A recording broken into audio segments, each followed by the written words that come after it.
Hello, everyone, and welcome to the Paddocks. On this episode, we're going to be talking about something we're all very excited about, and that is the upcoming race weekend.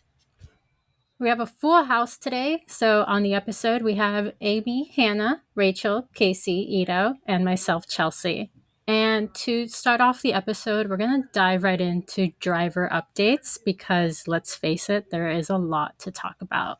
Now, Chelsea is right when she says that there is a lot to talk about. I have a whole list of contracts that are up for 2024. We have Checo, Carlos, Esty, Pierre, Logan, Danny, Yuki, Valtteri, Zhou, K-Mag, and Nico. Everybody has a contract up at the end of the season, with a very few exceptions of people on the grid. But can we talk about the Lewis move to Ferrari? Because that came as a shock, I think, to everyone.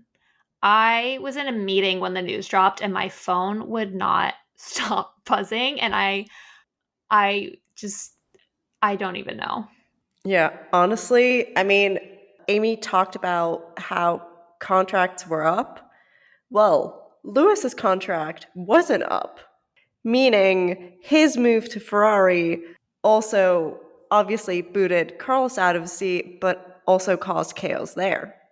To the point where everyone and their mother is commenting on the move. And I actually found this quote from former F1 champion Gerhard Berger about the move. And he thinks actually the Lewis move could give Ferrari the same effect as Schumacher's move in the late 90s. And we all know what kind of dominance that caused. So as a Ferrari fan, I hope that happens, but who knows? And honestly, Lewis, after like a few weeks, also came out and said that basically, if he didn't have the relationship with Fred that he has because of GP2, when Fred was his team principal, he wouldn't be at Ferrari, or he wouldn't be going to Ferrari, sorry. He's not at Ferrari just yet. I'm sure he's mentally still in Mercedes, but with all the questions he's getting about Ferrari, I hope it doesn't mess with him a little. Maybe I do hope it does, so that Ferrari could win. But anyways, speaking of close relationships, I thought an interesting close relationship was George and Toto was apparently hanging out, chilling in their house. And I ended up listening to the podcast because I didn't believe it, but I saw it on Twitter. And apparently George was like at Toto's house before the infamous like Lewis breakfast and had to sneak out before like Lewis saw him. And George like George didn't like know exactly I think what was going to happen, but he knew like there was going to be like a big conversation and blah blah blah. I just think it's hilarious. Okay, that man obviously has a great relationship with Toto. I think it's kind of interesting seeing how Lewis's relationship kind of shifted into George, you know, like their focus, Mercedes, etc. But it also makes sense because Toto came out and said it had to do with like they couldn't keep supposedly they didn't want to keep extending his contract because they want to have open seats for new talent. And okay, sure. Anyways, but you know, speaking of like open talent, I feel like there's just a lot of seats that are going to be open soon anyway. Because Signs also came out. I mean, he's the one that just lost his seat to Lewis, basically. And he's like, "There's no hard feelings," you know. He said he doesn't have an update yet on like where he's going to be. He has no clue where he's going to end up for 2025. He's going to take his time though, like making the decision because he feels like wherever he goes, he's trying to plan to stay there at least 3 to 4 years. Like that seems to be like his comfort time range. And I honestly have high hopes for him because one, he had really good test times. Okay. He had the fastest lap for Ferrari in testing weekend. And I think that's beautiful. And last year, he was one of the few drivers, and I always now think of that video with like all the anthems. It's just like the random Spaniard anthem, and then it goes back to all the Max anthems. It's a TikTok. I don't know if anyone has seen it. It's hilarious. But he was the only, well, one of the few to get a P1 podium during basically the Red Bull reign. And I think that 2025 is just going to be way more interesting than 2024, but I know we're only talking about 2024, so I'm going to shut up. No, I will can go ahead and predict like 2025 and talk about the craziness and the absolute like amazingness that that season will be, while also trying to predict what silly season 2024 is going to be like and how I'm going to wrap my head around it. But honestly, with the whole Lewis thing, I was absolutely shocked by this. This wasn't on my bingo card for 2024, as I think all of ours was the exact same. But I honestly thought of him going to Red Bull potentially before Ferrari. But that was just like my instincts knowing that he wanted a dominating team. But like Ferrari, I get you. I don't know. It just, my head was like, what the heck is going on? And in Rachel's instance, I literally was in a meeting and I had to shut off my phone because I just couldn't be on it. And our group chat was blowing up. It was crazy. But everybody's was. It was like the busiest, best day, terrible day ever, if that even makes sense. I have to agree with everybody else. My phone was also blowing up, and my favorite part of it was the fact that it was blowing up by all of my non F1 friends. When your non F1 friends are going, oh my God, this switch happened, you know it's a big fucking deal. But I have to say, I also listened to the podcast that Chelsea did.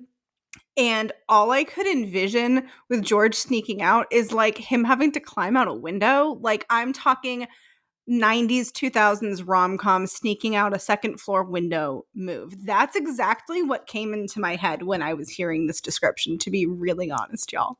Yeah, I don't even remember exactly how I reacted when I was like reading through everything after my meeting. I do remember overhearing my coworkers talking about it, and I just like popped my head around the corner and I'm like, the Lewis Ferrari move? And they're like, you like F1? Yes. And having a whole conversation with like 5 of them. It was insane. But going back to what Chelsea was saying about Toto talking about how he wanted to keep options kind of open, they weren't giving Lewis like super long contract extensions. I feel like you could kind of see that coming. I feel like if you really look in the past year with George, 2 years with George now, I don't know. I lost track of years after 2020.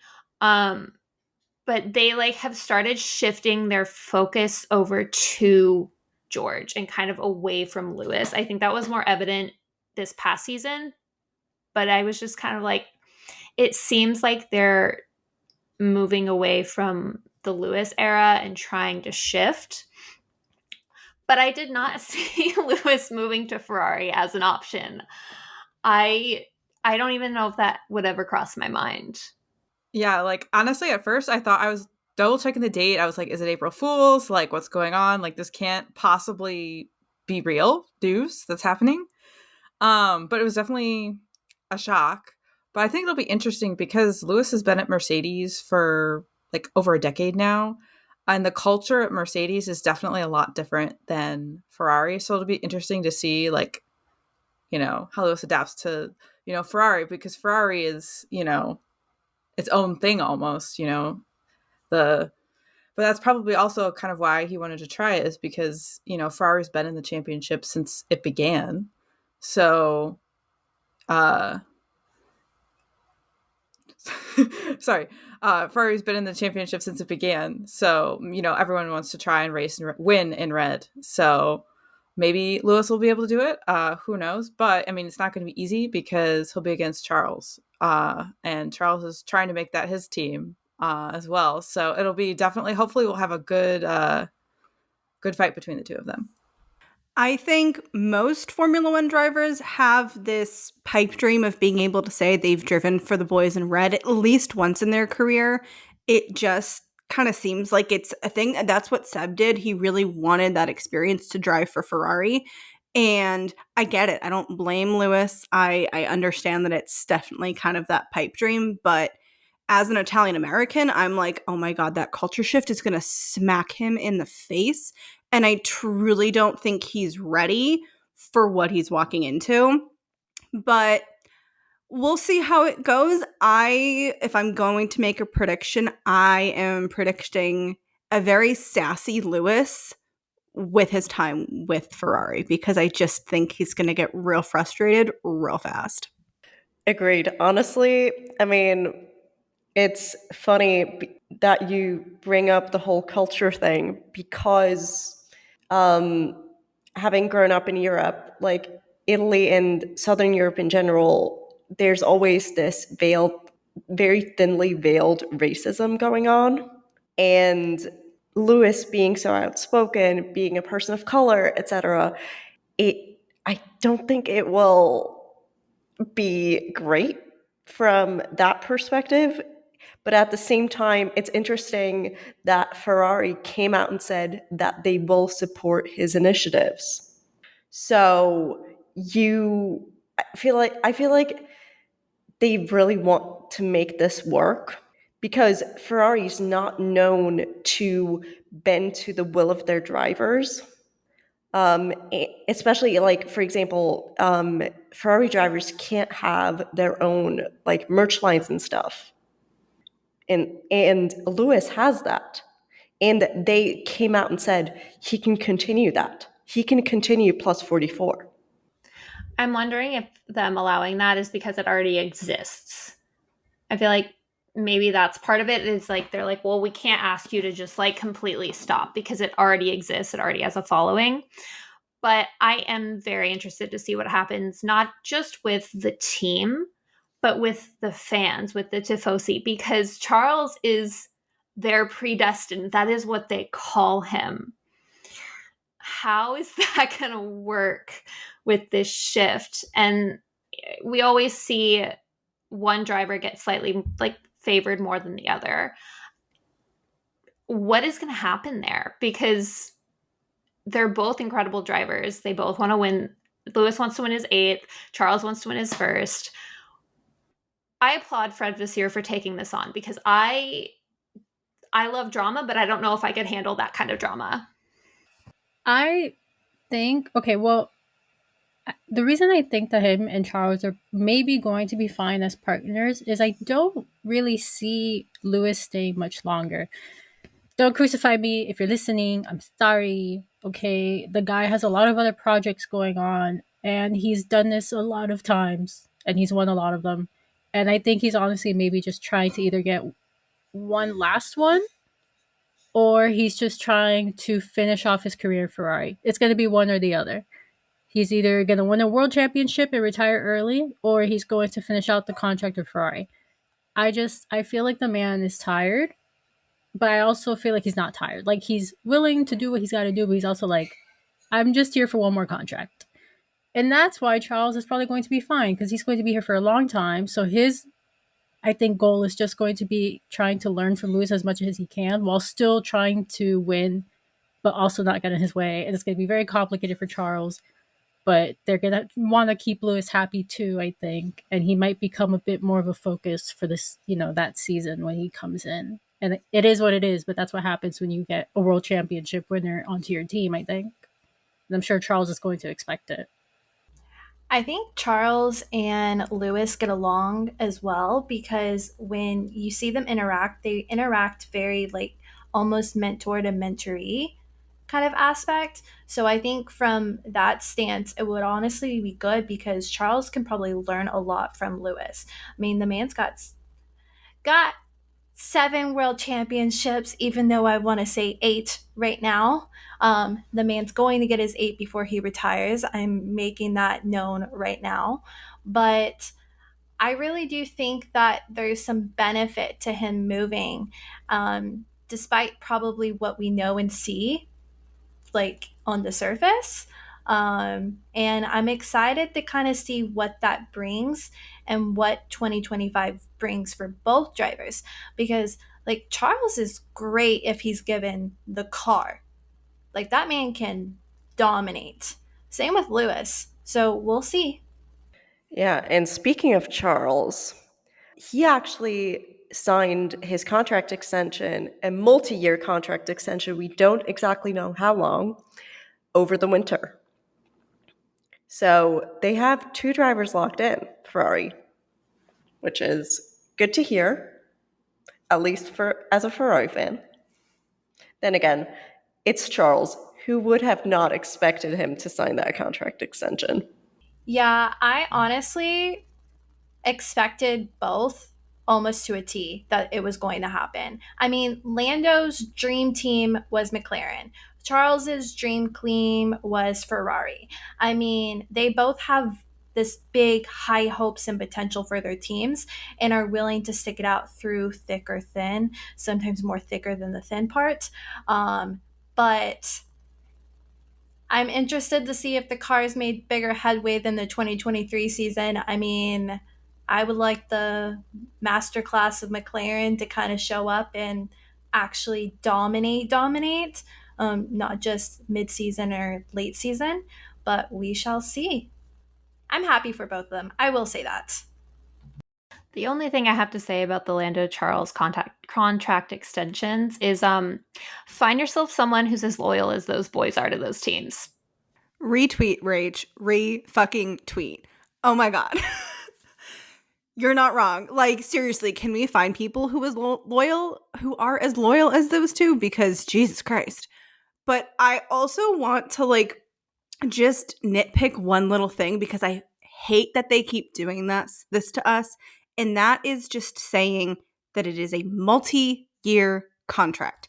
Give me the goddamn details. I want to know, how long are we getting them? Are we talking 3 years as a multi-year?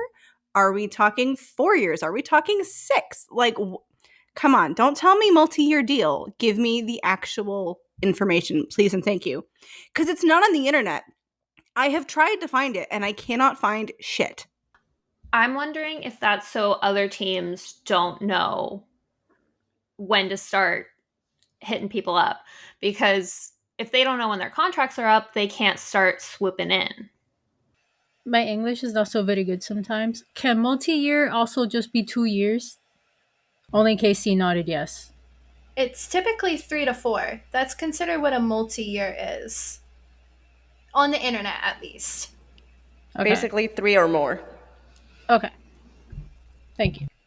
I thought with Lewis's original Mercedes contract, it said multi-year, but it was only a 2-year deal. So I think they just use that term however the hell they want, and I don't think there are any rules necessarily. Yeah, I think it's just a way to be vague about it because either they don't want to go into the details about like what kind of clauses are in place for them to leave early, and they don't want people potentially poaching their drivers. If they know their contract's going to be up here, like, so I think it could be like 2 years, it could be more, but I think they just want to keep it as vague as they possibly can. No, that's actually exactly true, Casey. They kind of do that for a reason from a mystery standpoint, from everything that I've like read and learned over the years, because they don't want their contracts to be known right away, so the teams can't plan their future to a T exactly, because you just never know. So they use that multi-term year as a way to like not only persuade the driver, but persuade the teams away, if that makes sense. And also, oftentimes, like for example, in the Lewis situation, it was called a multi-year deal because it was a 1+1 deal, meaning he was locked in for 1 year and then both sides had the option to extend, which obviously Lewis already said no.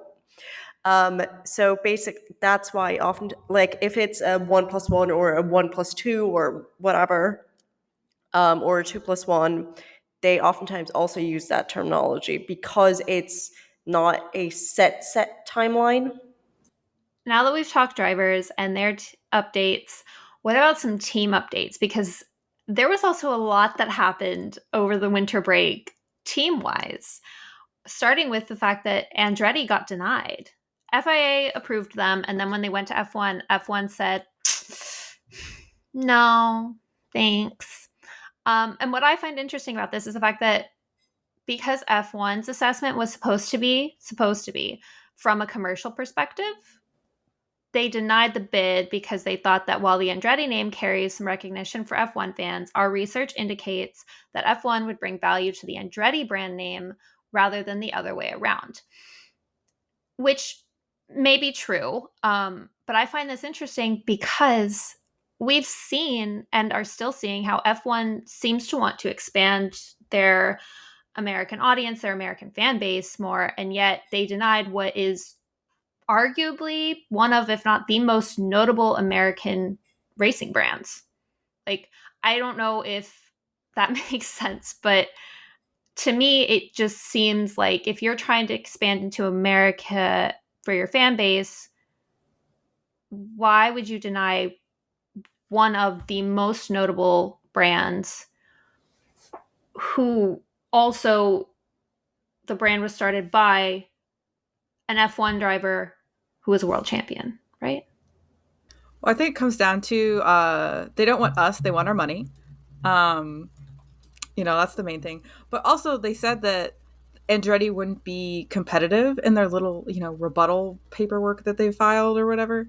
And first of all, that's not their job to determine because this is a commercial rights kind of issue. And I thought being competitive as a team would be more on the FAA side, which they already have been approved. And, I think they've said that, being competitive was be like racing for podiums and, wins like right off the bat. I don't think there's any team that, as soon as they join, they're fighting for race wins. And except for maybe, I forgot the team when Johnson Button won, when they bought Honda for $1 and just won. Braun GP. Braun GP. Yeah. That's probably like the only time. But like, when Haas joined, yeah, they were strong midfield when they joined. But like, I don't think it's reasonable to expect a brand new team to, be at the top like immediately.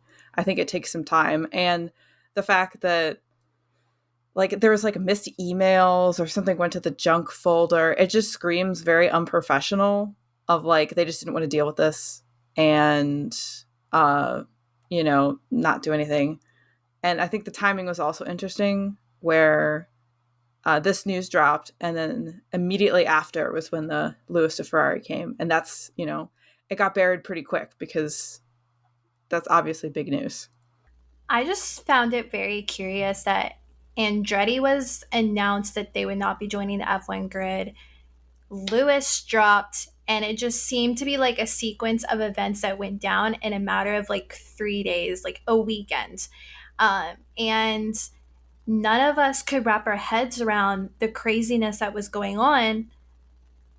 And it almost like it was done on purpose to like sweep like the FIA just not doing their job correctly as a way to like fix it, or like not taking the whole bid on getting Andretti on correctly. And they were like, oh, let's just sprinkle this issue to get like everybody off their track. But I would have loved Andretti on the grid.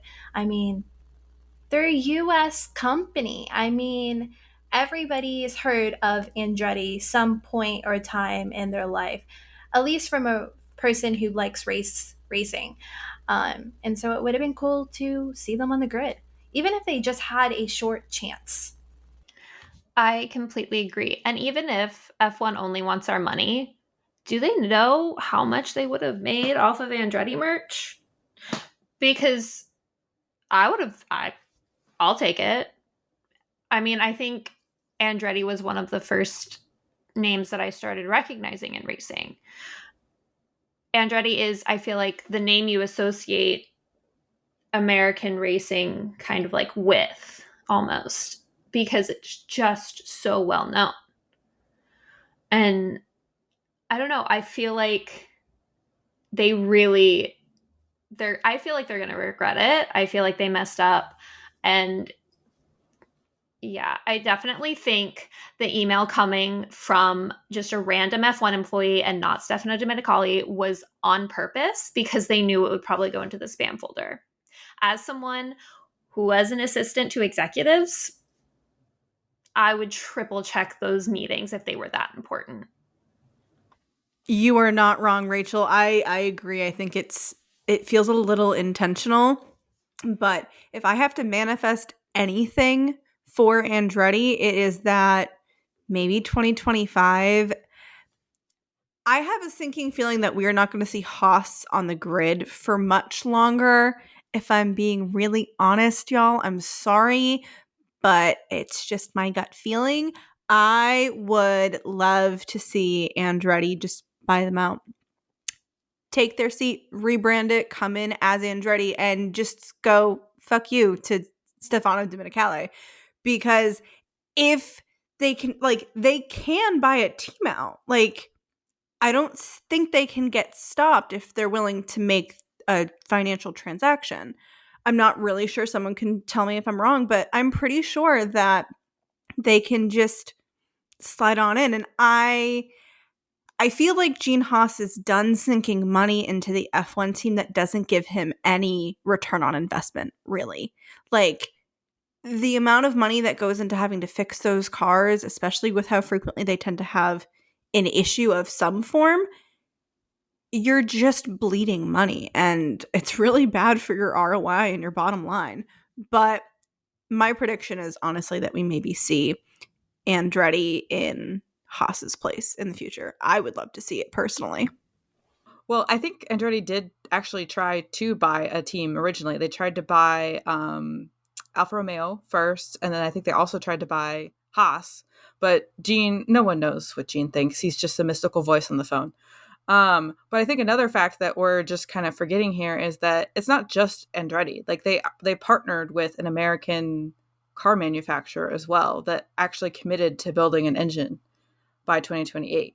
So maybe that was the thing. They didn't want, the 2 years of having a customer engine before then. But I mean, like I said, that the team is continuing to work and they're continuing to develop a car. So hopefully the reason why it's been pretty quiet lately, I think from like the Andretti Cadillac team, is because they're working on things behind the scenes to kind of like fix this. But I think it would definitely be great to see an American car, an American team, an American engine on the grid. And I think it would be great as an 11th team just because that would open up more driver slots too. Because, I mean, there's only 20 seats and there's so many drivers that I think are deserving to, get their chance in F1, but there's just not enough seats because, this year it's like the first time ever that I think there's no driver changes. Like the drivers in the last race are also the drivers in the first race this season. So like there's just not a lot of moving around. But I think it would be great just to get some fresh blood in the sport. And also I think it would be great to get, I guess, American, engineers and staff and all of that kind of involved in F1 because it's very British right now. And I think there's a lot of talent like in the US that would love to be involved. It's just they don't want to move to England. So, they said they would want to have at least one base. They'd obviously have to have some kind of operations in England, but having some kind of base in the US, I think would be great for just American, I don't know, technical talent as well. So if they added an 11th team, wouldn't that mean that they could also have like their own like driver academy going up through F3, F2, and like the F1 academy? Because that would be incredible to have more drivers in those categories as well. And then just kind of, there's so much talent out there and there are so few spots. And it would just be so incredible to see more spots open up and more people get a chance that they so rightly deserve, I guess. Now, while we haven't had a ton of team changes, there have been some very interesting personnel changes and some personnel situations, shall we say, that have been happening recently in the F1 world. On February 5th, it was actually announced that Red Bull will be launching an internal investigation against Christian Horner for allegations that were unknown to the public at that time. It was later found out, or at least disclosed to the public, that there was allegations of incorrect conduct given. While as of today, as we're recording this on 2/28, it was announced that Red Bull has concluded their investigation, and that nothing was going to be done at this given time. While there are sequences of events that could happen further down, none of us are really aware of what that is. As of now, we'll see Christian Horner on the grid. He'll be at Bahrain, and we'll see where the world takes us from here. But now to a true shakeup, and that was the firing, resignation, I don't know what to call it honestly, of Haas's team principal, Gunther Steiner, that was announced just before the car launch. And he's being replaced by Ayo Komatsu, um, the head of engineering at Haas. But of course, Gunther being Gunther, he already has his next thing lined up because now he will be a analyst for a German TV station covering F1 races, starting in Bahrain.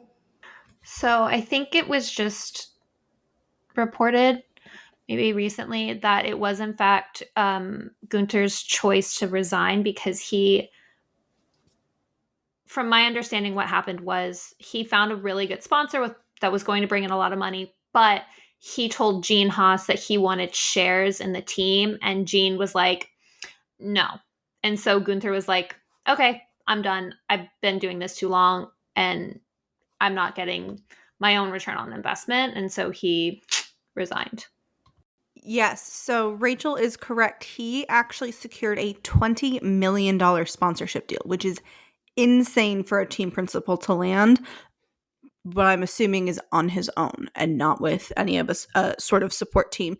But um this could be incorrect information, so don't take this with a grain of salt. I'm pretty sure Gunther was actually the one who named his successor and picked Komatsu, but that could be just someone trying to make this seem nice and pretty and kind of wrap it up a little bit neater with a bow than could be truth.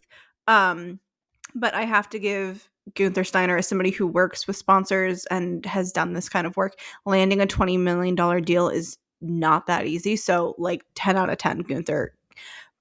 But I also have to say, I'm not surprised that he's already lined up his next gig. That man does not quit. He has no quit in him. It is not in his nature. I think we're all going to very dearly miss him on Drive to Survive. I know a lot of my friends who watch DTS who aren't necessarily F1 fans love Gunther because they find him hilarious. So we are going to definitely be missing a legend on future DTS seasons. That's for fucking sure. I just want to say I love Gunther. I will be missing him. I'm sure DTS will find a way to bring him back as like an Well, analyst or something. they did bring back Claire. Exactly. So if they can bring back Claire, they can bring back Gunther. Oh my god. What is it? There should be like a hashtag bring back Gunther. That's gonna be it. I'm gonna trademark that later. But I'm happy we did some team updates. There are a few track updates coming up, and I feel like I'm very excited for these track updates. One, because my favorite track got extended, which Ito has some info on. Yeah. The Japanese GP contract got extended until 2029. And while I have mixed feelings about Suzuka because of 2014, I still love that it's still on the calendar, honestly, because it's so historic and with what racing is like in Japan and stuff, it's good to see a Japanese track on there. If I'm not wrong, I think this is the track where Yuki has that really sweet story with like his dad and like falling in love with F1. So that's honestly one of the reasons why I love this track. And I feel like Yuki was probably very happy to hear about the extension because of that memory he has with his family. So while I understand, and I think a lot of the tracks should honestly probably be reevaluated for safety reasons, I do appreciate keeping the historical ones because I feel like if we don't keep the historical ones, like they're gonna be forgotten in certain ways, in certain senses, and like I mean, there's even tracks at these races that we don't use the old track anymore. We use like the new track. And so many new fans don't even know there's an old track. So I completely understand getting new races, but it's kind of nice to keep the oldies, keep the classics at least once in a while. I think the more and more we get rid of the older tracks and bring in the new ones, it's going to be a lot of out of sight, out of mind, and people are going to forget the rich history that these tracks gave Formula One for many years, if not decades. Which brings me on to my next one. So, the Spanish Grand Prix, aka Circuit de Catalunya, its contract is up in 2026 and it is going to be replaced with a street circuit in Madrid. I don't know how I feel about this, to be honest with you, especially since this the rich Circuit de Catalunya was around since like the 1990s. Um, Historic. Like Chelsea said, what the heck? But I am excited to see what this new Madrid track brings. Now I feel like I have a mad dash to make it to Barcelona to see this GP at least once before it moves to Madrid. But that's just me. Who's down to go this year? I don't know. I am. But I don't know. I have mixed emotions. I'm excited because Madrid's beautiful as well, and we get another street circuit, and it's one of the first overseas that will be there. But like like Chelsea said, if I was rich, I'd go too. But I don't know. Maybe Madrid will be great. Who knows? I am right there with you, Hannah. I also don't know how I feel about this future switch coming. Part of me is like, no, please don't give me another goddamn street circuit, because I feel like F1 is moving away from like built tracks, and I just feel like I want to hang on to as many physical standing tracks as humanly possible.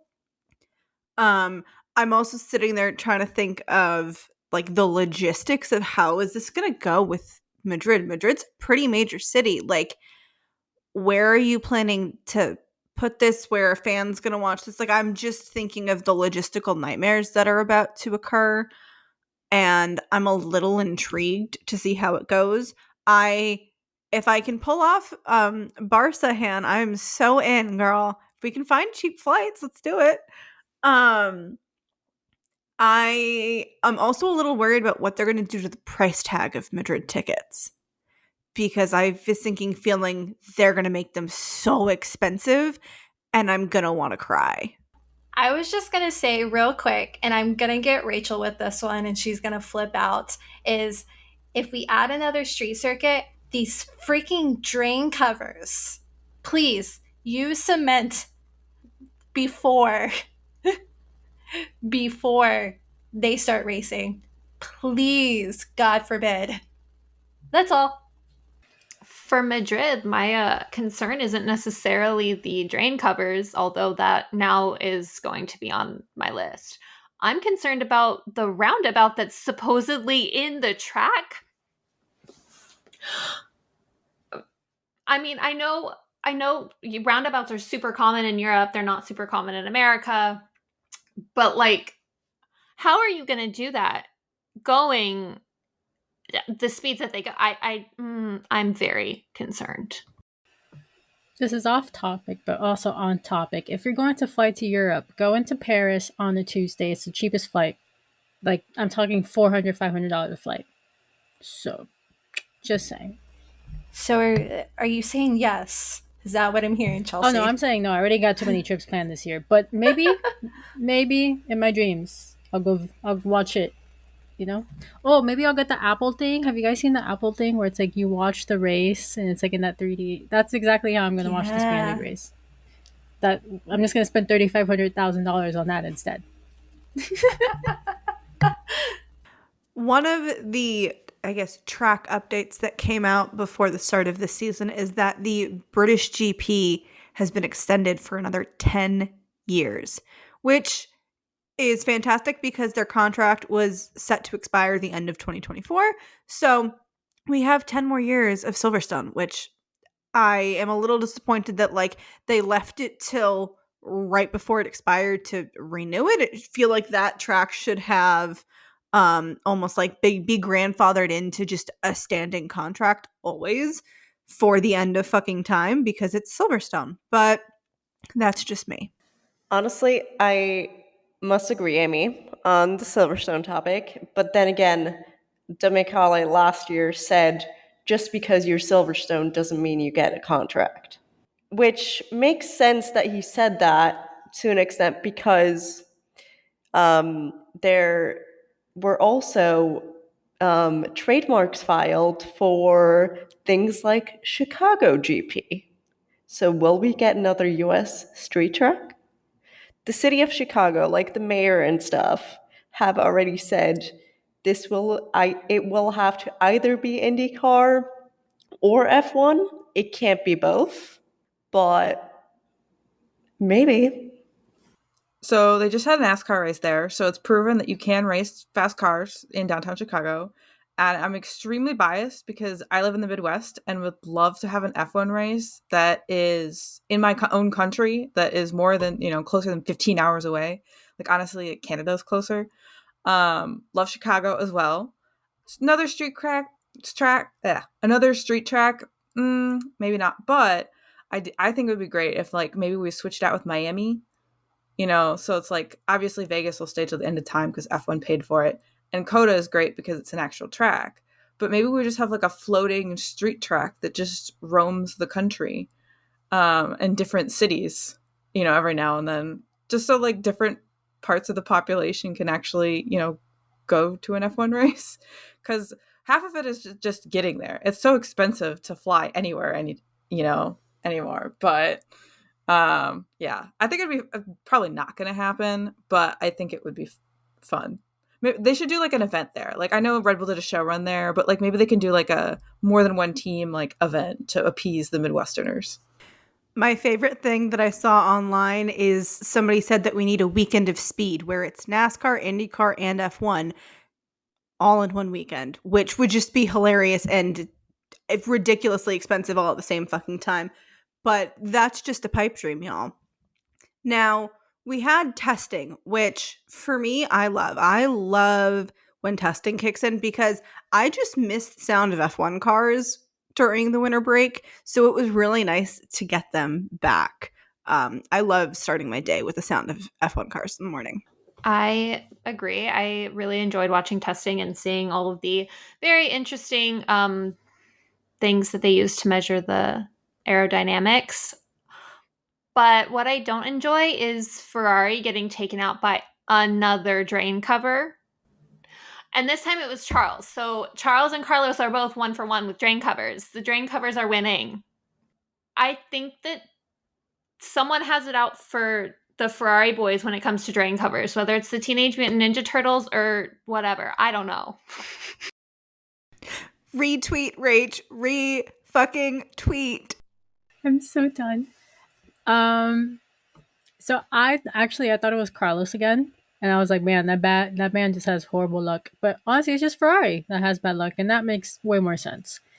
Either way, though, they did say in the interview that they felt more comfortable in the car. They felt more comfortable compared to last year. Like they felt more confident in the car. So that is very promising to me. Does that mean they have a chance against like Red Bull? Probably not. I feel like every single article I read from every other team was all like, "Yeah, we're not beating Red Bull, but we're getting there," you know.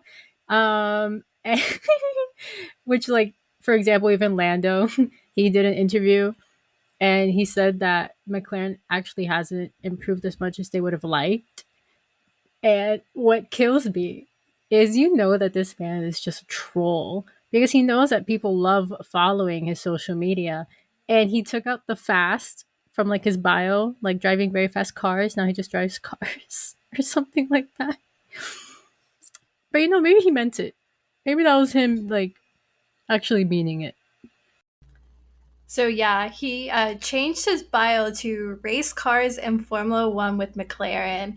And I actually saw on Twitter where someone, and I mean literally someone, had taken screenshots of his bio years over years since he got into Formula One of how like he's changed it. And I was just like, I've not paid this much attention to this man. Like, I think he's a great person, but I don't sit there and nitpick. Okay. But I, like Chell said, I think he does this sometimes for shits and giggles because people do pay this close attention. And I think he likes to get a rile out of them. I would if I was in his position with like 7 million followers, because why the heck not? But yeah, the McLaren wasn't as improved as I think I hoped for this season, at least just what we saw in testing. I'm hoping Bahrain brings us good news. We'll see. Yeah, going back to Lando's bios, he definitely does it for shits and gigs because he saw the tweets about him changing and like everybody's theories, and he was like, "Really?" And then changed his bio to race super fast cars with like McLaren or something. And I just, he's a Scorpio. That's all I can say. Rach said exactly what I was going to say, and that is Lando is a Scorpio, and that man is sassy as all hell. I think too many men in Formula One are sassy. But anyways, speaking of that, we have Esty and Pierre, French sass, and they were honestly just talking about how the car concept for this coming season is interesting. It's brand new. It's not as good as they would have liked, apparently, but Pierre also did miss some track time, so like that's kind of on him, not on him because he lost the wheel cover from his car, but he says the car is still driving well. So I mean, they were able to improve a little bit during the practice testing, so they were actually pretty happy about that progress. And the only thing is they feel like they start on the back foot, but I feel like if we kind of see what happened with McLaren, where they went from tractor to better throughout the season, that's probably what's going to end up happening with Alpine. So they'll probably get a little better as they fix things along the way. So I still have faith in them. Still got faith in the French boys. And then we have Lewis and George. I'm so happy that Lewis is happy with the car because if you're going to finish your last season in Mercedes, I want it to at least end well for him. I don't want it to be like a stressful year, even though it's probably already going to be stressful. But, they're really happy. They feel like there's a lot of improvement from last season. And Georgia boy, was even able to clock the second fastest time on day 3 for the test in Bahrain. So look at that, little Georgie boy making moves. That's probably why he stayed. I love you, Chelsea. But I know this is going to be off topic, but I can't help but mentioning this. And this is in regards to George's race suit and kind of like the vibes he went for this year. But this man went for a matching helmet, matching gloves, and matching shoes. And they are the most gorgeous blue I think I've ever seen. And I just love how it sticks out from the black suit. And it went like fashion vibes to the freaking max. And for my fashion girlies on here, you know what I mean. Like, I love everybody and their fashion choices, but when you get a man who like styles and vibes correctly, just 100. That's all I got to say. I don't know. Some of them make some pretty questionable choices. But I do remember George like did a interview with his dad sometime last year. And his dad was talking about how like he was always very organized and like his cars were all lined up by color. And so it is not surprising to me that his gloves and his helmet and his shoes all match. That just, if it was going to be anyone, it was going to be George. I mean, come on, he's organization and coordination king. He convinced, was it Merck or Williams, to take him on with a PowerPoint presentation? Come on. It was Mercedes that was the PowerPoint presentation, if I remember correctly. But also for anybody else who is a She Loves F1 fan like myself and like I'm pretty sure all of the PGP girls, George is the king of matching the aesthetic, and like his blue matches or like balances out really nicely with the Mercedes like blue teal kind of color. It's fantastic, but I love that he just like always seems to match the vibe of wherever he is or whatever he's doing. And it looks like he's not even trying. It's just like this weird little magical talent he has. Yeah, and I'll even add on here, like even seeing like Lando at testing, he posted you got to see like the full race suit and his helmet, and I loved how his gloves and his shoes match with his race suit, and then he had like his crazy helmet, because even then like the vibes were still vibing, and then he had like the pop of color, the one that kind of set it all off. And that was really nice, because like sometimes you get like the red shoes, the black outfit, or like the orange outfit, and then like the black helmet, and you're like, what are you doing? Like, but hey, like Rachel said, sometimes you just want to wonder, when you wake up that morning, what went through your mind when you picked out that outfit? Well, another thing about testing besides the drivers is the cars, because they also have some extra accessories, we can call them. And it's always fun seeing the aero rakes on the cars. They kind of remind me of like, I don't know if you guys, whenever you went camping, you had like these big metal like sheets. It was like a grid almost that you just put on the fire and cooked your food on. That's what the aero rakes remind me of. Um, but they're just fun to see because they're all different designs. Like some are very like square grid and some are more of like a spider web grid. And they kind of put them in like random places where you wouldn't think you could put one. And then another key thing of testing is the flow viz. And I love how some teams are very like precise with where they were placing it. You know, a little bit here, a little bit there. Meanwhile, other teams look like they just took a garbage pail of flow viz and just like chucked it on the car. So I don't know. Like that's a lot of data to go through at the end, you know, if you cover your whole car in Flowbiz. And it was pretty funny because typically the Flowbiz color is like the neon green. And this year, neon green is like Sauber's color. So it made basically turned any team using green Flowbiz into Sauber's car for that run.